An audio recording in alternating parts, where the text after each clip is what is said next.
आपने अधिकांश हिंदुओं को देखा होगा कि वो गुड मॉर्निंग और गुड इवनिंग से ज्यादा जय राम जी को तरजीह देते हैं। पूरे विश्व में सिर्फ जिसने पत्थर में परमात्मा को ढूंढने का साहस दिखाया। हिंदू न सिर्फ राम को जपते हैं बल्कि राम को जीते भी हैं। हिंदुत्व राम रूपी सत्य को जान लेने का नाम है। उस एक को जान लेने का नाम है जिसको जानने के बाद कुछ भी जानने को नहीं बचता, या यूं कहें कृष्ण को जी लेने का नाम है। पूरे विश्व में सिर्फ हिंदू ही एकमात्र ऐसी कौम रही है जिसने पत्थर में परमात्मा को ढूंढने का साहस दिखाया। हिंदू न सिर्फ राम को जपते हैं बल्कि राम को जीते भी हैं। आपने अधिकांश हिंदुओं को देखा होगा कि वो गुड मॉर्निंग और गुड इवनिंग से ज्यादा जय राम जी को तरजीह देते हैं। जब किसी अनजान और अपरिचित व्यक्ति से वो मिलते हैं तो जय राम जी की कह के उसे संबोधित करते हैं। इसके पीछे का गणित यह है कि वो ये दिखा देना चाहते हैं कि हम नहीं जानते कि आपका नाम क्या है, हम नहीं जानते कि आपका धर्म क्या है, और हम ये नहीं जानते कि आप कहां से आए, लेकिन हम इतना जरूर जानते हैं कि हर व्यक्ति के भीतर राम विद्यमान है। तो हम आपके भीतर जो राम विद्यमान है उसको प्रणाम करते हैं। अब इस भीतर बैठे परमात्मा को, राम को, मुस्लिम चाहे अल्लाह कहें, सिख चाहे वाहेगुरु कहें, या क्रिश्चियन चाहे क्राइस्ट कहें, इससे हमें कोई फर्क नहीं पड़ता। हिंदुत्व जर्रे जर्रे में परमात्मा को ढूंढ लेने की एक तरकीब है। एक छोटी सी कहानी से हिंदुत्व को समझने की कोशिश करते हैं। एक आश्रम का दृश्य। एक गुरु ने अपने शिष्य को बाजार में कुछ वस्तुएं लाने के लिए भेजा है। शिष्य आने में थोड़ा सा लेट हो गया है। जब शिष्य आता है तो गुरु देरी का कारण पूछता है। बदले में शिष्य यह कहता है कि वो बाजार में एक मैदान में पोलो खेल देखने के लिए रुक गया था। पोलो का खेल मतलब घोड़े के ऊपर एक खिलाड़ी बैठता है और उसके हाथ में एक लकड़ी होती है जिससे वो बाल को मारता है। गुरु उस शिष्य से सवाल पूछता है, क्या खेल के बाद खिलाड़ी थक गए थे? शिष्य तत्काल जवाब देता है, हाँ खिलाड़ी थक गए थे। गुरु दूसरा सवाल पूछता है, क्या घोड़ा थक गया था? शिष्य सोच विचार में पड़ जाता है, क्या घोड़ा थक गया था? हमने कभी इस बारे में ध्यान ही नहीं दिया कि क्या बैल भी थकते हैं, क्या कभी गधा भी थकता है, कभी भेड़ भी थकती है, या घोड़ा भी थक जाता है। यह तो हमारी पूरी मनोदशा के बाहर का क्वेश्चन था।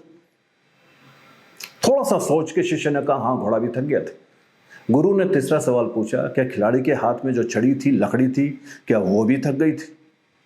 शिष्य तो एकदम सोच विचार में पड़ गया, लकड़ी भी थक गई थी।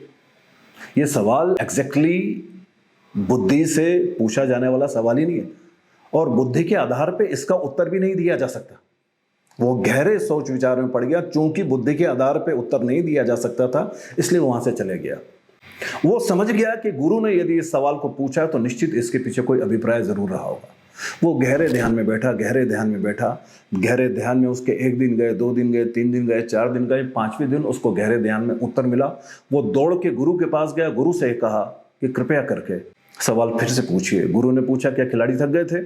शिष्य ने तत्काल जवाब दिया, हाँ खिलाड़ी थक गए थे। क्या घोड़ा थक गया था? शिष्य ने तत्काल जवाब दिया कि हाँ घोड़ा थक गया था।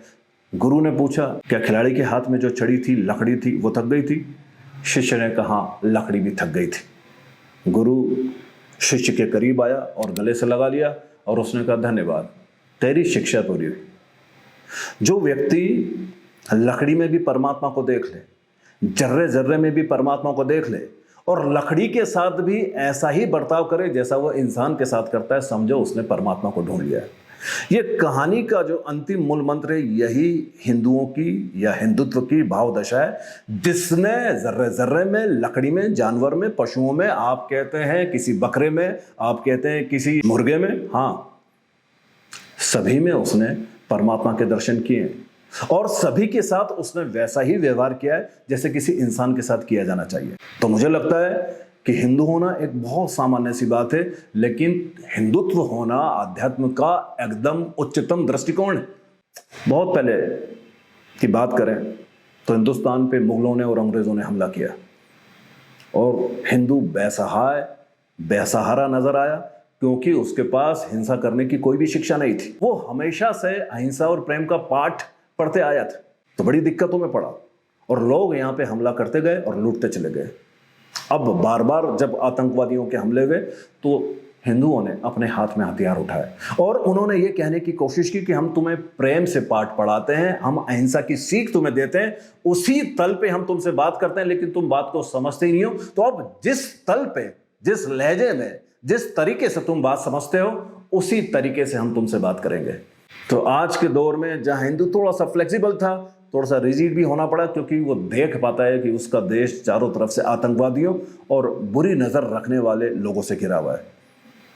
उसके बावजूद तो मैं आपको यह कहना चाहता हूँ कि हिंदू वो है जिसने ज़र्रे ज़र्रे में परमात्मा के दर्शन किए हैं, जिसने, चाहे वो सिख हो, चाहे मुस्लिम हो, चाहे वो क्रिश्चियन हो, सभी में उसने परमात्मा के दर्शन किए और सभी के साथ समान व्यवहार करने की कोशिश की है। उसने ऐसा नहीं कहा कि मुस्लिम है तो मैं ऐसा व्यवहार करूंगा, क्रिश्चियन है तो मैं ऐसा व्यवहार करूंगा। तो मुझे लगता है कि हिंदुत्व एक महानतम उपलब्धि की बात है। हिंदू होना बड़ी साधारण बात है, लेकिन जो हिंदुत्व को उपलब्ध हो जाता है, समझो उसने आध्यात्म की उच्चतम तल को पा लिया है।